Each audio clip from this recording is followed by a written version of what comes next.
With Survivor 44 and Australian Survivor Heroes vs Villains both set to make an appearance on our TV screens very soon, it inspired me to make a video similar to this one before, where I take the Survivor 44 cast, chuck it out the window, and make it a full returnee Heroes vs Villains season. As always, we'll be abiding by the diversity mandate, and personally I casted individuals from Survivor 32 and on, with them being prior one-time players.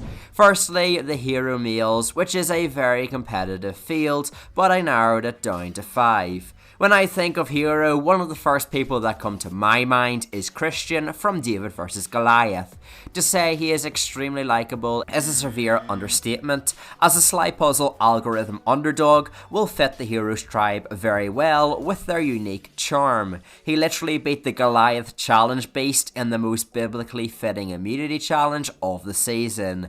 If that's not heroic, I don't know what is. On the topic of being a David, I also added Davey, who, in my opinion, was an extremely underrated part of Season 37. Every second on screen I absolutely adored him, from his infectious positive energy to his constant enjoyable talks about him being a black nerd. Moreover, he symbolised the biblical theme best at the final 12 tribal council by firing his slingshot, thus causing a Goliath-sized blindside. Oh yeah, I decided to add in perhaps the biggest jury threat with Rick Devens. Now technically he already had his shot at redemption in season 38, but I brought him back regardless. While I've gone back and forth over the years of if he's a hero or villain, I picked the former, as he opposed villains like Ron and Julia. He was also an integral piece to the sinking of the SS Wentworth, and trust me, I'm Northern Irish. I know about the importance of big ships sinking, okay? Despite having villainous moments like blindsiding JD and betraying Chantel, I had to place Ricard on the heroes tribe. His portrayal by the producers was too heroic to ignore, such as overcoming his hearing difficulties, combating a term he felt wasn't representative, and we were even supposed to side with him in a debate over a slither of papaya. One of the main hero mottos are loyalty, which, in spite of a more cutthroat game as of recent, still was the main playstyle of Season 42's runner-up Mike. This man was so determined to play an honour-based game that he agreed word for word with Tori's analysis of him, didn't own up to his game, and ultimately fell on his own sword. But personally, I'd like to see what Mike will improve on a return, and if nothing else, I find his over-the-top getting revenge confessionals to be very entertaining.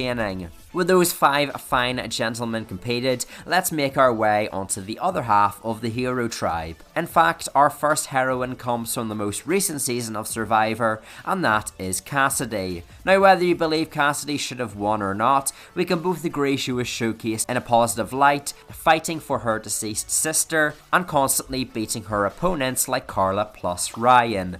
Overall, I feel Cassidy can do more than the Survivor 43 edit showcased, and hopefully we can explore her strategy more on the return. And of course, one of the bigger locks for the heroes tribe is Evie. They were the main spokesperson for Yase being the underdog tribe throughout the season and never stopped fighting, on top of their excitable energy, likely through them being such a fan of the show. They were also an enjoyable narrator, which production clearly agrees with, due to giving them the most confessionals within the first 2 episodes from anyone, like, ever at that point. Past that is Janet, who is one of the most deserving people to return probably ever on Survivor. After that, they were a perpetual underdog and had the best shot at winning the game at the final 5 because they were adored by the cast. But Janet was yet again harmed by this season and the idol nullifier that fell into Dean's lap that he played to negate her idol. So she definitely has a storyline for a hero on the return. The penultimate pick was Gabby, who many may question on this cast because I already had Christian, but Gabby showed she was willing to make big plays alongside Christian and actually instigated a variety of them. However, while heroic in her presentation, make no mistake about it, she was willing to cut close allies like Carl, and in particular Christian, meaning she won't be a two-dimensional hero, but instead she'll have lots of variants in strategies. The final addition comes from the earliest season, and that is Sydney from Karud. While Sydney said she would never come back to Survivor as long as she's bodybuilding, it's my dream cast, so I added her. She ticks all the boxes for a hero in my opinion, being kind-hearted, was opposed to the main villains Scott and Jason coming into the merge, while having one of the saddest exits in Survivor, upset she was pipped at the post as she wanted the money to buy the basic necessities for her mother. And with our merry band of heroes established, let's move on to the opposite end of the spectrum with the villain males, which may be the hardest hitting group of 5 in this video. When I want a villain, something I crave is a cold-blooded move to associate with them, which I can for Jay Starrett. In Millennials vs Generation X, he pulls off one of the biggest pre-merge blindsides, sniping out Michaela before the merge and delivering a bone-chilling admission of guilt when Michaela questions if he organised her blindside. Did you do that? Yeah. I did it.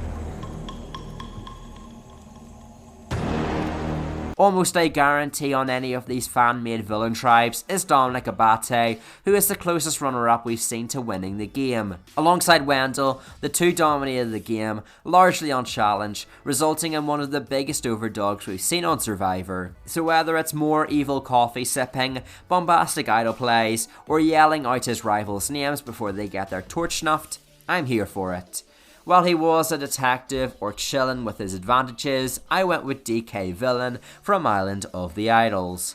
Yes, his moves were strategically questionable, and morally, he was a massive presence that snatched 2 votes at the final tribal, away from one of the best winners in Survivor in my opinion.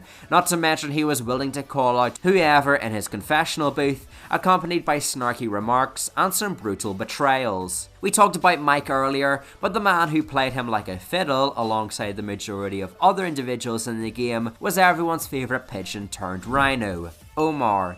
He played Mike against Ty and Ty against Lydia, only to name a few individuals, with his elimination only being the result of an unfortunate plurality vote with an extra vote at play. Omar proved to be a very capable player, and I think he could do very well on the return, consisting of a tribe with individuals as villainous as him. The last male villain needs no introductions, as he was single-handedly responsible for the biggest blindside of the last season. It's of course Jesse, one of the biggest jury threats ever to exist on Survivor, who sniped his ally Cody out of the game and was one fire-making challenge away from winning. Much like Kyle Jason, I do like Jesse as a villain, as he has a more sympathetic side to him, being an ex-gang member and trying to provide for his family, giving him a rather complex plus unique backstory. Finally, last but certainly not least, are the female villains, which I felt very pressured to get correct, considering how amazing their casting was in the original Season 20 version of Heroes vs Villains. But hopefully I've done this Redux version justice.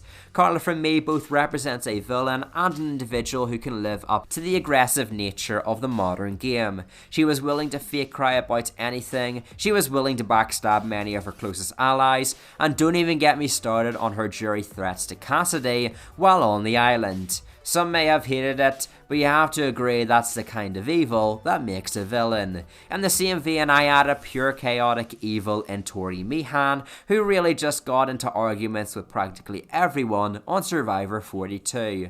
I mean, it's utterly astounding how she managed to make it over halfway through the game, despite this. But on the return, whether she brings more tribal bashing and eye rolling or completely switches up her game, I still think Tori will be an enjoyable presence nonetheless.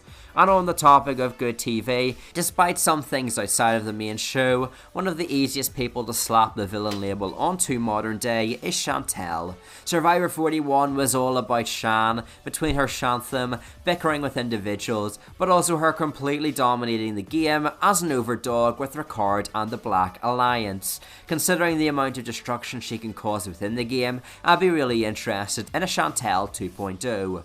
We couldn't go without Goliath representation from Diva vs Goliath, and this obviously comes from Angelina. I don't know if you all know, she really kept this under wraps during the season, but she got rice for the entire tribe.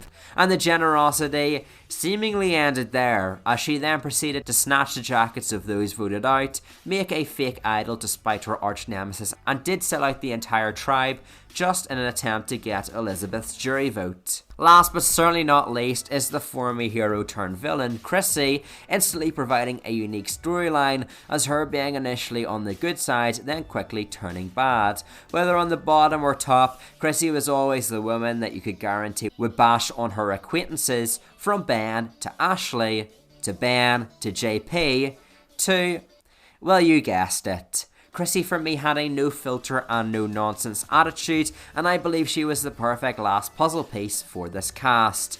And on the topic of the cast, here it is in all of its glory, consisting of 10 heroes and villains that I feel would make a great cast if season 44 was heroes versus villains themed. If you enjoyed this video, make sure to subscribe to join the army of rogues, and let me know what your cast would be for a season like this in the comments of this video. On screen now is a video outlining 5-time Survivor were just straight up too generous with their rewards, which you should check out. Nonetheless, have a great day, and peace!